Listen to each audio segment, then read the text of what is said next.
کیا آپ صلی اللہ علیہ وسلم نے خود بھی قتال فرمایا ہے؟ پیچھے ایک قول گزرا ہے کہ ان تمام غزوات میں ان حضرت صلی اللہ علیہ وسلم نے خود جنگ اور قتال فرمایا۔ السلام علیکم ورحمۃ اللہ وبرکاتہ۔ میں ہوں محمد ارشاد صدیقی اور آپ دیکھ رہے ہیں حقائق کی تلاش۔ ناظرین، ویڈیو شروع کرنے سے پہلے ہم اپنے نئے آنے والے دوستوں سے گزارش کرتے ہیں کہ چینل کو سبسکرائب کیجیے اور بیل آئیکن کو پریس کیجیے تاکہ ہماری ہر نئی آنے والی ویڈیو آپ تک بآسانی پہنچ سکے۔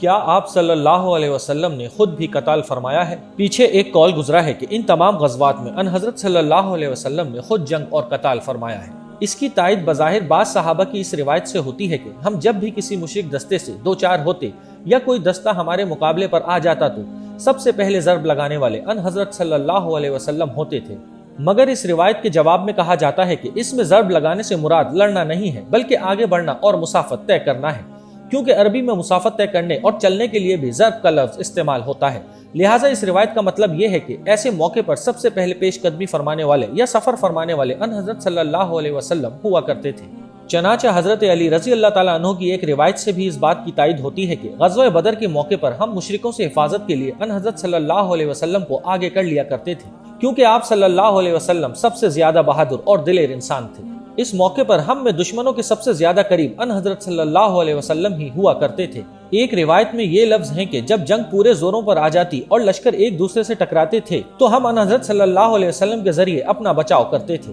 یعنی آپ صلی اللہ علیہ وسلم مجاہدوں کے لیے بہترین ڈھال بن جاتے تھے۔ اس بارے میں تمام مسلمانوں کا اتفاق ہے کہ ایسی کوئی روایت نہیں جس سے معلوم ہوتا ہے کہ کبھی کسی بھی جنگ میں اور کسی بھی موقع پر خود ان حضرت صلی اللہ علیہ وسلم اپنی جگہ سے پسپا ہو کر پیچھے ہٹ آئے ہوں، بلکہ صحیح حدیثوں سے یہ بات ثابت ہے کہ ہر موقع پر ان حضرت صلی اللہ علیہ وسلم اپنی جگہ ثابت قدم رہے ہیں اور آگے بڑھے ہیں۔ ان حضرت صلی اللہ علیہ وسلم کے خود جنگ کرنے نہ کرنے کے سلسلے میں آگے بدر کے بیان میں سیرت شامی کے حوالے سے ایک روایت آ رہی ہے جو غیر اہم ہے، جس سے گزشتہ قول میں شبہ ہوتا ہے۔ وہ روایت یہ ہے کہ خود ان حضرت صلی اللہ علیہ وسلم نے زبردست قتال فرمایا اور شدید جنگ کی۔ اسی طرح حضرت ابو بکر صدیق رضی اللہ تعالیٰ عنہ نے بھی شدید جنگ کی۔ اس وقت یہ دونوں حضرات عریش یعنی اپنے چھپر میں تھے اور مسلسل دعا کے ذریعے جہاد فرما رہے تھے، تو گویا دونوں نے اپنے بدنوں سے بھی جہاد کیا اور دعا کے ذریعے بھی جہاد کیا ہے۔ اس طرح آگے غزوہ خیبر کے بیان میں بھی روایت آئے گی کہ ان حضرت صلی اللہ علیہ وسلم نے خود بنفس نفیس جنگ اور قتال فرمایا تھا۔ اس شبے کا جواب یہ ہے کہ اس روایت میں جو اشکال ہے وہ بھی آگے ذکر ہوگا کہ ایسی روایت موجود ہے جس سے معلوم ہوتا ہے کہ آپ صلی اللہ علیہ وسلم نے سوائے غزوہ احد کے کسی غزوہ میں آپ صلی اللہ علیہ وسلم کے ہمراہ فرشتوں نے جنگ میں حصہ نہیں لیا۔ اس روایت میں جو اشکال ہے وہ بھی آگے آئے گا۔ اس طرح سوائے ان مذکورہ 3 غزوات کے کسی اور غزوہ میں آپ صلی اللہ علیہ وسلم نے دشمن کے منہ پر کنکریاں نہیں پھینکی، مگر ان کے بھی تیسرے یعنی غزوہ احد کے متعلق اختلاف ہے۔ اسی طرح سوائے غزوہ احد کے کسی اور غزوہ میں ان حضرت صلی اللہ علیہ وسلم کے زخم نہیں آئے۔ اسی طرح سوائے غزوہ طائف کے کسی اور غزوہ میں منجنیق نصب نہیں کیا گیا۔ منجنیق قدیم زمانے کی ایک جنگی ایجاد تھی جس کے ذریعے بڑے بڑے پتھر دور تک دشمن پر پھینکے جا سکتے تھے، مگر عرب میں اس مشین کا رواج نہیں تھا۔ اس روایت پر اشکال ہوتا ہے کیونکہ ایک روایت کے مطابق آپ صلی اللہ علیہ وسلم نے غزوہ خیبر کے موقع پر خیبر کی بعض حویلیوں پر منجنیق نصب کرائے تھے۔ ان دونوں روایتوں میں موافقت کا ذکر بھی آگے آئے گا۔ ایسے ہی آپ صلی اللہ علیہ وسلم نے سوائے غزوہ احزاب کے کسی اور غزوہ میں خندق کے ذریعے دفاع نہیں فرمایا۔ جہاد کا اعلان، جہاد کے سلسلے میں جو آیت پیچھے گزری ہیں اس کے بارے میں بعض علماء نے کہا ہے کہ جہاد کی اجازت کے سلسلے میں یہ پہلی آیت ہے جو ان حضرت صلی اللہ علیہ وسلم پر نازل ہوئی، اور جب یہ نازل ہوئی تو ان حضرت صلی اللہ علیہ وسلم نے مسلمانوں کی اس کی اطلاع ان الفاظ میں دی: مجھے حکم دیا گیا ہے کہ لوگوں سے اس وقت تک جنگ کرو جب تک وہ لا الہ الا اللہ نہ کہہ دیں۔ ایک روایت میں یہ الفاظ ہیں کہ جب تک کہ وہ اس بات کی گواہی نہ دے دیں کہ اللہ تعالیٰ کے سوا کوئی معبود نہیں اور یہ کہ میں اللہ کا رسول ہوں۔ جب بھی وہ یہ کلمے کہہ دیں گے تو اس کے حق کو چھوڑ کر ہر طرح وہ اپنے خون اور اپنے مال کو مجھ سے محفوظ کر لیں گے اور ان کا حساب اللہ کے ذمے ہوگا۔ اس پر آپ صلی اللہ علیہ وسلم سے پوچھا گیا کہ اس کلمے کا حق یعنی حق تلفی کیا ہے، تو آپ صلی اللہ علیہ وسلم نے فرمایا: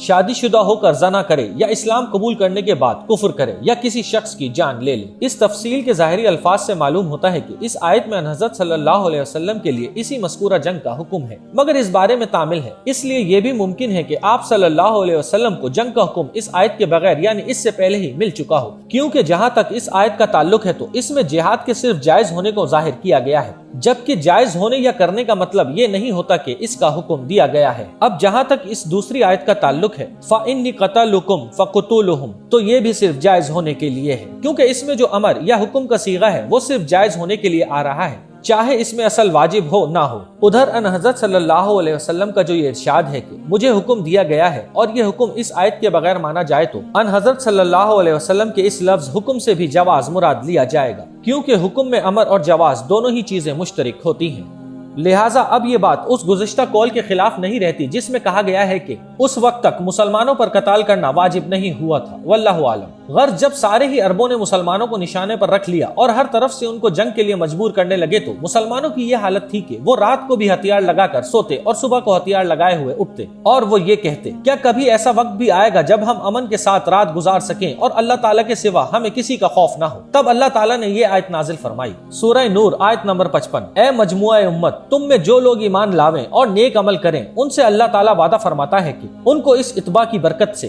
زمین میں حکومت عطا فرمائے گا جیسا ان سے پہلے اہل ہدایت لوگوں کو حکومت دی تھی، اور جس دین کو اللہ تعالیٰ نے ان کے لیے پسند کیا ہے یعنی اسلام، اس کو ان کے نفع اور آخرت کے لیے قوت دے گا، اور ان کے اس خوف کے بعد اس کو مبدل با امن کر دے گا۔ حرام مہینوں کے سوا جہاد کا اذن عام، اس کے بعد جنگ کی اجازت مل گئی، یعنی ایسے شخص کے ساتھ خود سے جنگ کرنے کی اجازت بھی ہو گئی جس نے جنگ نہ چھیڑی ہو، مگر یہ اجازت حرام مہینوں کے سوا باقی مہینوں میں تھی۔ اشہر حرم یعنی حرام مہینوں سے مراد یہ مہینے ہیں رجب، ذی قعدہ، ذی الحجہ اور محرم۔ حق تعالیٰ نے ان مہینوں کو جنگ کی اجازت سے مستثنی فرما دیا۔ اس بارے میں اللہ تعالیٰ کا یہ ارشاد ہے، سورہ توبہ آیت نمبر 5، اور ان مشرکین سے سب سے لڑنا جیسا کہ وہ تم سب سے لڑتے ہیں۔ مراد یہ ہے کہ کسی بھی زمانے میں ان سے جنگ کرو۔ اب اس سے معلوم ہوا کہ جہاد ہجرت کے پہلے کے پورے زمانے میں اور ہجرت کے بعد سفر 2 ہجری تک حرام تھا، کیونکہ اس پورے عرصے میں آپ صلی اللہ علیہ وسلم کو صرف تبلیغ اور بغیر جنگ کے ڈرانے کا حکم تھا، جیسا کہ آپ صلی اللہ علیہ وسلم کو 70 کے قریب آیتوں میں اس سے روکا گیا ہے۔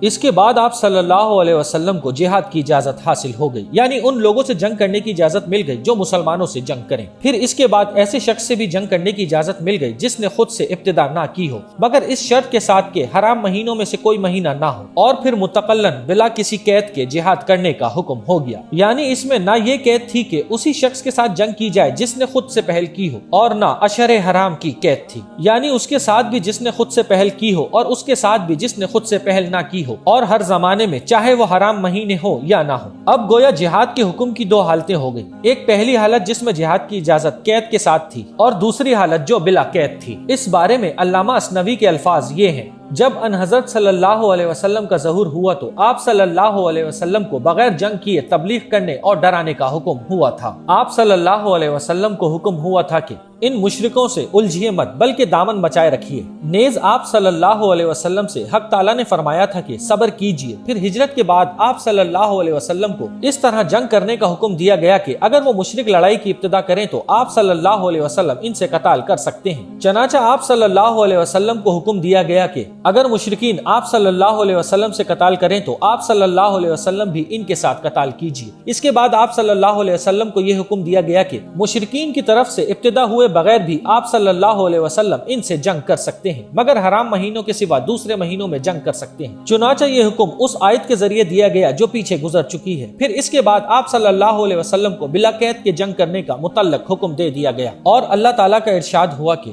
وَقَاتِلُوا مُشْرِكِينَ كَفَةً۔ یہاں تک امام اثنوی کا کلام ہے۔ مسلمانوں سے متقابل کفار کی پہلی قسم۔ پھر سورہ برات کے نازل ہونے کے بعد یہ بات واضح ہو گئی کہ ان حضرت صلی اللہ علیہ وسلم کے مقابل جو لوگ تھے وہ 3 قسم کے تھے۔ پہلی قسم ان کفار کی تھی جو ان حضرت صلی اللہ علیہ وسلم کے ساتھ ہر وقت برسر پیکار رہتے تھے اور آپ صلی اللہ علیہ وسلم کو ایذائیں پہنچانے کا کوئی موقع ہاتھ سے نہیں جانے دیتے تھے۔ یہ جنگ باز اگر اپنے وطنوں میں ہو تو ہر سال 1 مرتبہ اس طرح ان سے جنگ کرنا ضروری ہے کہ کچھ لوگ جنگ میں شریک ہو جائیں تو سب کی طرف سے کافی ہو جائیں گے، یعنی اس صورت میں صرف چند آدمی جنگ کر کے اگر حکم پورا کر دیں تو کافی ہے۔ جیسے کعبے کی تعمیر اور اس کو ہر وقت آباد رکھنے کا حکم ہے کہ کچھ لوگ بھی کر لیں تو سب کی طرف سے فرض پورا ہو جائے گا، اسی کو فرض کفایہ کہتے ہیں، جیسے نماز جنازہ ہے۔ اس بات کی دلیل حق تعالیٰ کے اس ارشاد سے نکلتی ہے، سورہ توبہ آیت نمبر 122۔ ترجمہ، سو ایسا کیوں نہ کیا جائے کہ ان کی ہر بڑی جماعت میں سے ایک ایک چھوٹی جماعت جہاد میں جایا کرے۔ ایک قول ہے کہ ایسے لوگوں سے جنگ کرنا فرض کفایہ نہیں بلکہ فرض عین تھا، چنانچہ اسی وجہ سے ان 3 صحابہ کا واقعہ پیش آیا تھا جو غزوہ تبوک میں شریک نہیں ہوئے تھے، یعنی ان سے باس پرس کی گئی۔